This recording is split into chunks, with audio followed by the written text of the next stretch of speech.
But he dropped those bombs, ending everything he wanted. I bombed Atlanta, and I bombed Los Angeles, and I was in... The Walking Dead franchise has been consistently treading the lines of ethics with the groups of survivors and various individuals in a world devastated by a zombie outbreak. Humanity has been pushed to its limits, and there exist various factions of survivors, all trying to extend their survival by any means possible. However, unity is still hard to come by, and certain organizations like the CRM or the Civic Republic Military are responsible for creating a difficult world in the name of the greater good. Although we have seen glimpses of the CRM in The Walking Dead and its spin-off shows, the recently released The Ones Who Live delves fully into their operations. In this video, we will dive deep into the roots of the CRM as we try to find out if they are really as good as they pose. Before we get into our explanation, we have a very small request. If you like our content, please support us by subscribing to our channel. This is a small click for you, but for us it means a lot.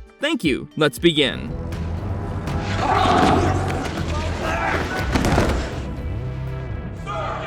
What is the CRM and how do they function? Origins explored. Before we try to judge the actions of the CRM and hold them responsible for some of their morally questionable actions, it's important to understand how the military force originated. First, you should know that even though the Civic Republic and the Civic Republic Military are often used as interchangeable terms, there's a clear difference between the two. The Civic Republic is one of the biggest surviving civilizations following the zombie outbreak, and it is situated in Philadelphia, Pennsylvania. It's been developed into an advanced city that is home to over 200,000 people, and it offers the luxury of a normal life to its citizens that they were used to before the zombie apocalypse. The Civic Republic has its own government, culture, currency, and there are even functional schools and research facilities within the premises. The CRM is simply the military wing of this civilization, which functions independently without the intervention of the civilian government. It calls itself the last light for humanity, and the goal of the CRM is to restore civilization at any cost and deal with any kind of threat to their world. When the outbreak started and the CRM took control of the dangerous situation with complete autonomy, they handed out an empty promise that the power of the military would be transferred to the civilian government after 10 years if the civilization managed to shed its dependency on the military. Of course, it is yet to happen, even though the Civic Republic is now completely dependent on its citizens. The civilian government officials or the citizens are clueless about what the CRM does beyond its borders, and the military force is not answerable or accountable for anything that they do. The typical grand promises of justice and equality from the dictatorial minds. A brief history of the CRM. Their true origins have not been specified in great detail, but it is often suggested that the CRM came from the remains of the US government, following the fall of the world due to the outbreak of the undead. The Civic Republic started developing in the city of Philadelphia, and soon they went on to become a formidable force with a flourishing community. Eventually, they formed the famous Alliance of the Three with two other communities, the fortified cities of Omaha and Portland. This alliance helped in trade and development, and the CRM also made use of the smartest minds across these three communities, and took them in for research purposes in the facility in New York. Thus began the authoritarian regime that involved tons of secrecy, tight borders, and no opportunities to ever question the authorities. In the first episode of The Ones Who Live, a conversation between Rick Grimes and CRM leader Major General Beale reveals more about their origins. The CRM was initially the Pennsylvania National Guard, and the state was slated to be bombed into extinction. However, Air Force pilot Donald Okafor refused to carry out such orders and attacked the bombers instead before proceeding to join the Pennsylvania National Guard. For the outside world, Pennsylvania met the same fate as other destructed cities, but they continued to function and flourish in secret. Eventually, the Pennsylvania National Guard became the CRM that we know today, and it also makes sense why the community allowed the military wing to have so much control in decision-making. Had it not been for the likes of Beale and Okafor, the entire region would have been laid to waste, and over the years, the CRM has misused these privileges.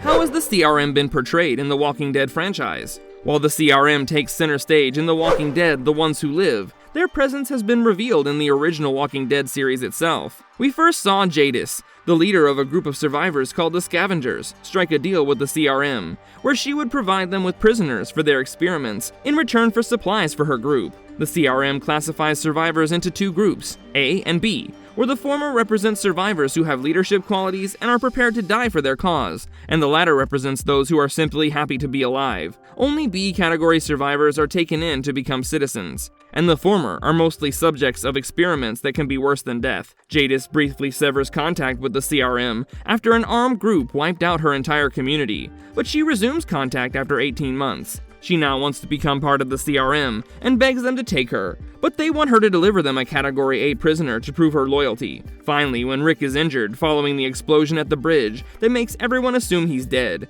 Jadis finds him and informs the CRM. They swoop in and take them both away in a helicopter. The Walking Dead: World Beyond ended up being a revelation about the true colors of the CRM. Following a study conducted by their experts, the CRM realized that the other communities in the alliance of the three would never become self-sufficient. In fact, their diseases and famines would eventually affect the Civic Republic as well. The immediate response of the CRM was to eliminate Omaha and the campus colony, where they used weaponized chlorine gas to kill over 100,000 people in a mass massacre. This spin-off Walking Dead series made the viewers aware of the need for a rebellion against these oppressors for a true society to flourish someday. The Ones Who Live focused a lot more on the CRM and their activities, and this time, one of the series' protagonists, Rick Grimes, is also involved with them. The narrative picks up from where the original series left off, and Rick has been taken in by the CRM. He attempts to escape several times, but in vain, and despite his willingness to leave, Colonel David Okafor in the CRM wants him to join the force as a soldier.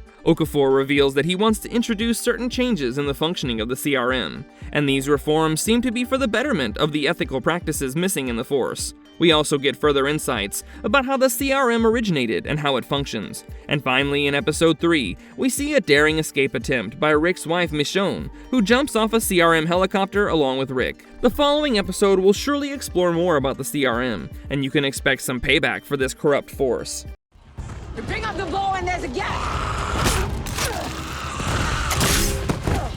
What are some of the most heinous crimes committed by the CRM? The CRM does a lot of things that would raise an eyebrow in a progressive and civilized society, but some of their acts are downright condemnable. We try to list out some of the worst things that the CRM has done, violating human lives and rights in every way imaginable. Genocide of Omaha and the campus colony. No excuse in the world can justify the killing of over 100,000 innocent people, and yet the CRM did not bat an eyelid when they decided to exterminate one of their allied communities. They used weapons of mass destruction to get their dirty work done, and it's safe to assume that the citizens and political leaders of the Civic Republic have no idea about the magnitude of this crime. This has been the greatest injustice done to humanity under the leadership of the CRM.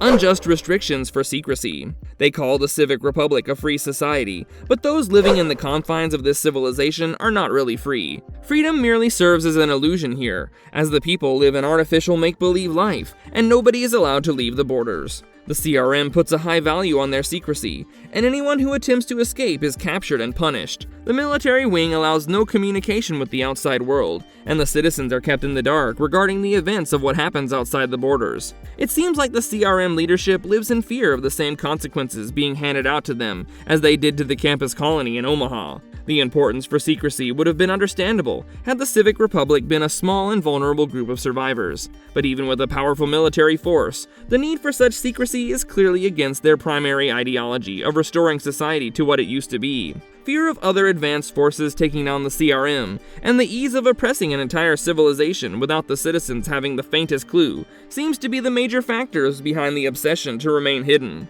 Human guinea pigs. Another despicable activity that the CRM participates in is human trafficking in some form. Apparently, one of their greater plans for the civilization involves finding a cure for the wildfire virus that sparked the outbreak in the first place. While they don't have much to show for it in the name of research for the same, there have been several instances where they have rounded up human subjects for various experiments. The recently infected humans in particular have been their favorite specimens, and this is certainly on the dark side of ethics.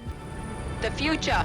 Amber, Indigo, red in the field. Threat is classified as... How powerful is the CRM, and what makes it a dominating force? An authoritarian rule by the military wing of society is only possible if the force has adequate weapons and ammunition to back up their reign. It has been established time and again that the CRM soldiers are highly trained individuals, and it is a disciplined force that functions within a clearly framed hierarchy. They have an abundance of weapons and ammunition, and they even have an air force supported by their helicopters. Their military vehicles also help them in conducting their operations, and there have been clear indications of chemical weapons at their disposal as well. The CRM is capable of mass destruction, just as much of it is capable of carrying out smaller and effective missions, and the Walking Dead franchise is yet to come up with a power that can pose a genuine threat to this mighty military reign.